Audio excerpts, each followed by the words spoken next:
تو اس میں ایک سوال یہ بنتا ہے کہ بہت سارے مسلمان بھی آپ کی ایک صورت ہونے کی وجہ سے اپنے اپنے یعنی عہدے حاصل کرنے کے لیے آپ کے سامنے ایک بل پیش کیے، یعنی ریپرزینٹ ہوئے، درخواستیں دی کہ تاکہ وہ بھی پولیس کے محکمے میں شامل ہو سکے. لیکن کئی مرتبہ ایسا سننے میں آیا کہ بہت سارے مسلمانوں کو پولیس کے محکمے میں داخلہ نہیں دیا گیا. ایسا رہتا یہ نہیں ہے کہ چیف ہوم منسٹر کے ہاتھ میں نہیں رہتا کہ کس کو بھی ملازمت دی جائے. جی ہمارے پاس باضابطہ ملازمت کے لیے ایک کمیشن بیٹھا رہتا ہے. جی وہ ایگزامس لیتے ہیں، اس کے لیے اچھے طریقے سے ایگزام جو پاس کرتے ہیں، جیسا پولیس میں پرسوں 17,000 لوگوں کا اپائنٹ کیا گیا، جی اس کے لیے ریکروٹمنٹ بورڈ ہے ہمارے پاس. اس نے جو کوشچن دیا اس کے بعد آنسر دینے کے بعد اس کی ٹریننگ کے اندر وہ سکسیز ہوتے ہیں. جی ان کی ہائٹ ہونا چاہیے، ان کی پرسنالٹی ہونا چاہیے، ان کی نالج ہونا چاہیے. جی اس کے بعد وہ ان کو جاب دیا جاتا ہے. جاب میرے ہاتھ میں نہیں رہتا. اگر کوئی مسلمان آ گیا کہ مجھے پولیس میں جاب دیا جائے، یہ ناممکن ہے. کوئی ہندو بھی اگر ہوم منسٹر ہوتا وہ بھی نہیں دے سکتا. تلنگانہ اسٹیٹ بننے کے بعد سی ایم صاحب نے جس طرح رولز پاس کیے، جس طرح سسٹمیٹک کام کر رہے ہیں، اس میں کوئی ریکمنڈیشن نہیں رہا. ہاں مسلمان آتے ہیں میرے پاس، ڈیفینیٹ آتے ہیں. میں بہت کام کرتا ہوں. مسلمان کا کوئی بھی مسلم تکلیف میں آتا ہے میرے پاس، جب آتا ہے میں اوپنلی ان کے لیے کام کرتا ہوں. اس لیے کہ میں ایک ہی ہوم منسٹر ہوں، ایک ہی مسلم منسٹر ہوں. ہمارے علاوہ اور کئی ہندو منسٹرز ہیں جہاں پر ہندو سکھ دوسرے بھائی جا سکتے ہیں. میرے پاس جو اقلیتیں آتے ہیں، اقلیتوں کا میں سبھی کا منسٹر ہوں، پر ان کی تکلیف دور کرنے کی پوری کوشش کرتا ہوں. جی جی جس طریقے سے آپ وزارت داخلہ یعنی ہوم منسٹر ایک بہت بڑی ذمہ داری ہے. اسٹیٹ کو اگر پورا من رکھنا ہے تو ہوم منسٹر کے ہاتھ میں ہوتا ہے. تو یہاں اکثر ایسا ہوتا ہے کہ آپ نے ایک فرینڈلی پولیس کا نام دیا، اور فرینڈلی پولیس میں اکثر ایسے شکایتیں موصول آپ تک بھی ہوئی، اور جو کئی مرتبہ میڈیا کے اندر بھی وہ شکایتوں کو لے کیا گیا. تو وہ شکایتیں یہ ہیں کہ تھوڑا سا نظریات جو ہے پولیس کے فرینڈلی پولیس نہیں ہے، بلکہ غنڈہ گردی کے لحاظ سے وہ چلتی ہیں.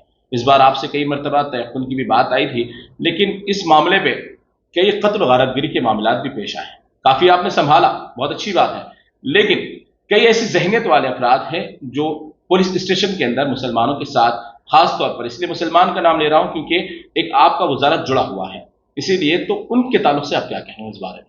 دیکھیے، آپ سے جو بات آپ کے پاس آپ تک جو آئی ہے، ہمارے آفیسر بہت اچھے ہیں، پولیس آفیسر اچھے ہیں.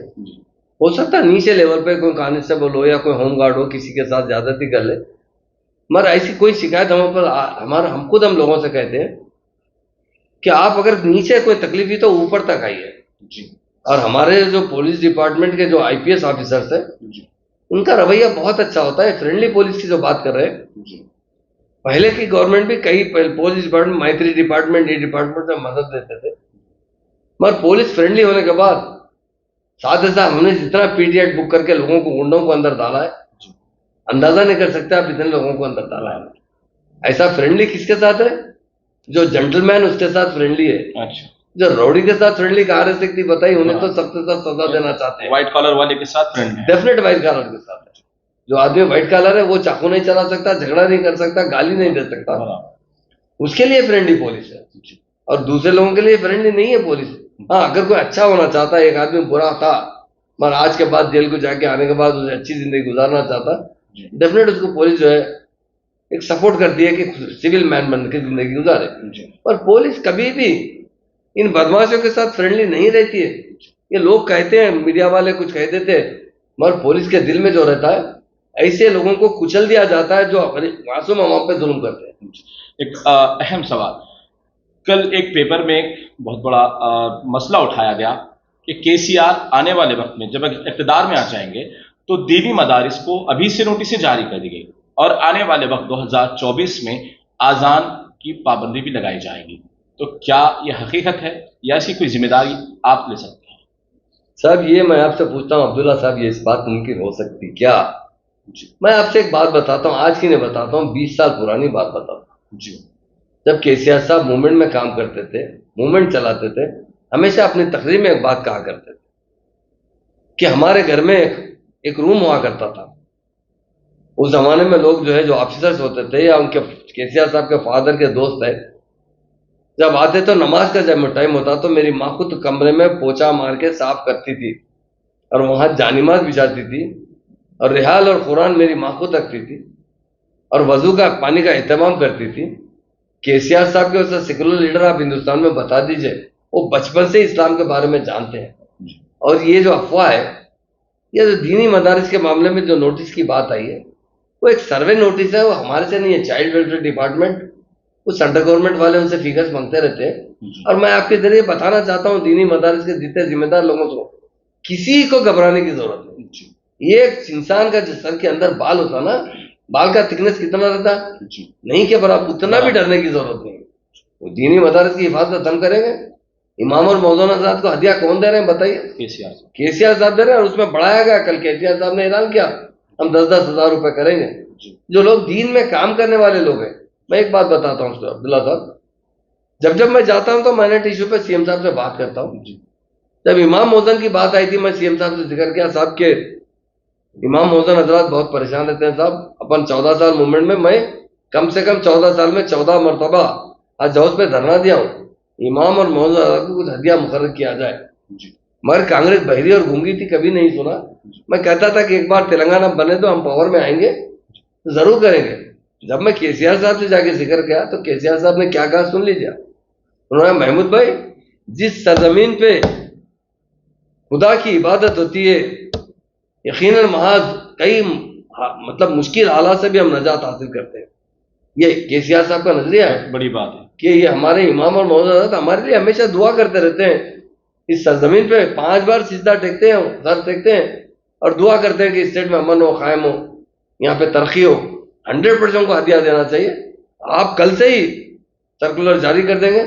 10,000 امام مولانا کو 5,000 دے دے گا, بعد میں 7,000 لوگ پینڈنگ تھے انہیں بھی. لیکن اس کی بھی شکایتیں ہیں 6 ماہ اس کی تنخواہ روکی جا رہی ہے. ڈیفینیٹ 2 چیزیں ہیں عبداللہ صاحب, ہمارے پاس پرنٹنگ پریس نہیں ہے. اوکے, نظام کے زمانے میں ٹنگسال تھا, یہاں پہ نوٹ چھپتے تھے. یہ سینٹرل گورنمنٹ نوٹ چھپتے ہیں, ہمارے پاس تو نہیں. جی ایس ٹی جو آتا ہے پہلے سینٹرل گورنمنٹ کو جاتا ہے, اس کے بعد ہمارے پاس واپس آتا ہے 50%. کافی زمانے سے ہماری اور سینٹرل گورنمنٹ کی بہت زیادہ جھگڑا چل رہا ہے, آپ بھی جانتے ہیں.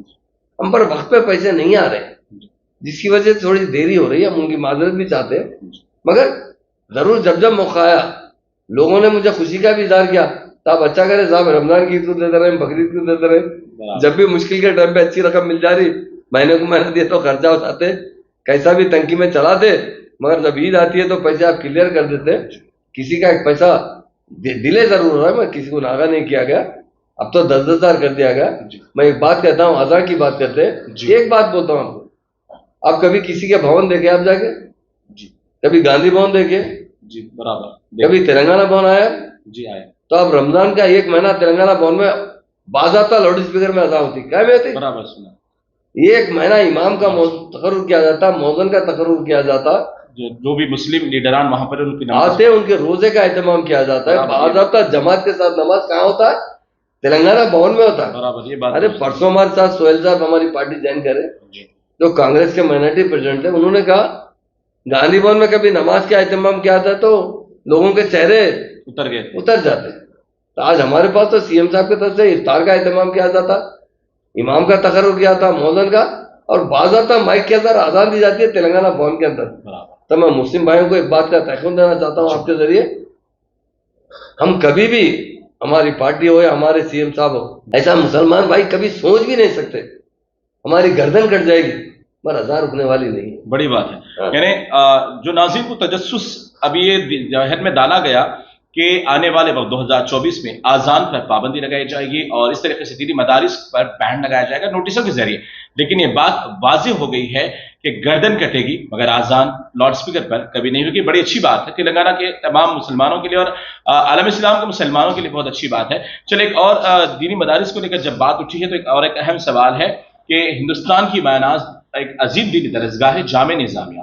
جامعہ نظامیہ میں کے سی آر صاحب نے اپنی طرف سے جو بھی ایک ہدیتاً ایک ایڈیٹوریم کا وہاں پر عمارت کو تعمیر کیا ہے, کیا اس طریقے سے مسلمانوں کی جب ووٹ کی بات آ رہی ہے تو علماء کرام اور جو بھی اکابرین ہیں ان کا بہت بڑا سپورٹ آپ کی پارٹی کو مل رہا ہے, تو کیا جامعہ نظامیہ کی جیسی عظیم دینی درسگاہ ہے اس کے لیے کے سی آر صاحب, کیونکہ وہاں پر ہزاروں مسلمان, لاکھوں مسلمان اب تک پڑھ کے نکلے ہیں, تو کیا اس کے اندر کوئی ڈیولپمنٹ یا کچھ اور ترقی کے کام ہوں گے؟ عبداللہ صاحب میں آپ سے ایک بات پوچھنا چاہتا ہوں. جی, ہندوستان آزاد ہو کے 75-77 سال ہو چکے ہیں. جی, کوئی چیف منسٹر جامعہ نظامیہ کا دورہ کیا کہ آپ بتائیے؟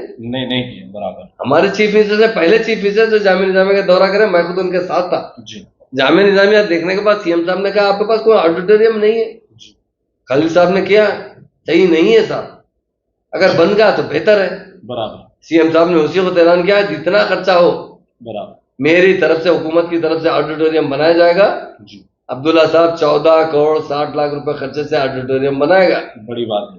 آپ معمولی بات ہے کیا بتائیے کہ بڑی بات یقیناً بہت بڑا مدرسہ ہے وہ جو انور اللہ صاحب اس کے بانی ہیں. بانی ہے. انہوں نے دنیا کی تعلیم بھی دی. انوار العلوم کالج بھی انہوں نے قائم کیا, جامعہ نظامیہ بھی انہوں نے قائم کیا. ڈیفینیٹ اس کا احترام کرتے ہیں. باضابطہ وہاں جو بچے پاس آپ دیکھیے وہاں ماڈرن ایجوکیشن بھی دیا جا رہا ہے. ان بچوں کو عالم فاضل کا جو کورس ہے اس کو انٹرمیڈیٹ کی ڈگری دی جا رہی ہے. یہ دینے والے کو یہ تو KCR صاحب ہے. تو ڈیفینیٹ میں آپ سے بتاتا ہوں ہم علماؤں کا بڑا احترام کرتے ہیں. ہم تو معمولی انسان ہیں. ان کے جو پاؤں میں چپل کے نیچے جو دھول رہتی نا اس کے برابر ہے ہم آج آپ کے سامنے نہیں کہہ رہے ہیں. جب مجھے نرگنڈے میں قرات کا مقابلہ ہوا قاری حضرات آئے تھے پورے ہندوستان کے. میں نے کہا اب وہ اہم شخصیتیں ہیں جو قرآن کو اپنے دل میں رکھتے ہیں. بڑی بات. ایک بار کا واقعہ سناتا ہوں آپ کو. ایک بار سی ایم صاحب سے کسی نے کہا صاحب ڈنمارک میں قرآنوں کو جلایا جا رہا ہے. سی ایم صاحب نے کہا وہ بیوقوف انسان ہے. ارے قرآن کب ختم ہوگی معلوم, جلانے سے ختم نہیں ہوگی. جس دن قیامت آئے گا اس دن قرآن ختم ہوگی. سی ایم صاحب کے الفاظ. سی ایم صاحب کے الفاظ ہیں. KCR صاحب کے جو الفاظ ہیں انہیں جو دینی معلومات ہے بہت اچھے معلومات ہے. جب سی ایم صاحب نے غصے سے کہا کہ قرآن جائے تو والا بیوقوف ہے وہ. قرآن جلنے سے جلتی ہے. قرآن تو جب ختم ہوگی جب قیامت آئے گی. بے شک صحیح. قرآن تو دلوں میں ہے. بے شک. اس لیے ہم بھی یہی بولتے ہیں کسی کو 56 انچ کی سینے کی ضرورت نہیں ہے. 6 انچ کا جو دل ہے نا